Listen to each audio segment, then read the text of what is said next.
கட்சியில் பெயர் வாங்க திமுகவினர் நடத்தும் நாடகங்களுக்கு கல்வி நிலையங்களையும் பயன்படுத்தி வருவது வன்மையாக கண்டிக்கத்தக்கது. கீழ்த்தரமான அரசியலை கல்வி நிலையங்களில் வைத்துக் கொள்ளக்கூடாது என்று கட்சியினருக்கு ஸ்டாலின் அறிவுறுத்த வேண்டும் என பாஜக மாநில முன்னாள் தலைவர் அண்ணாமலை கூறியுள்ளார்.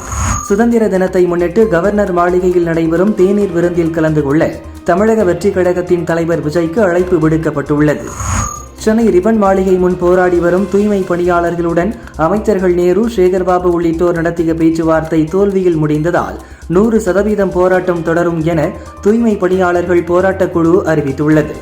சட்டத்துக்கு புறம்பாக இந்திய வாக்காளர் பட்டியலில் சோனியா பெயர் சேர்க்கப்பட்டுள்ளது.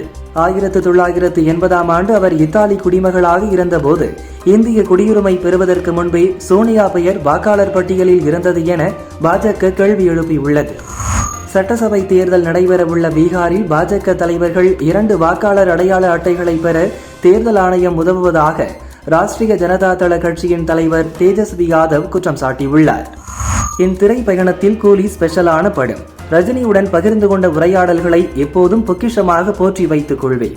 50 ஆண்டுகளாக எங்களை ஊக்குவித்து கற்றுக்கொள்ளவும் உங்களுடன் வளரவும் செய்ததற்கு மனமார்ந்த வாழ்த்துக்கள் என இயக்குனர் லோகேஷ் கனகராஜ் தெரிவித்துள்ளார்.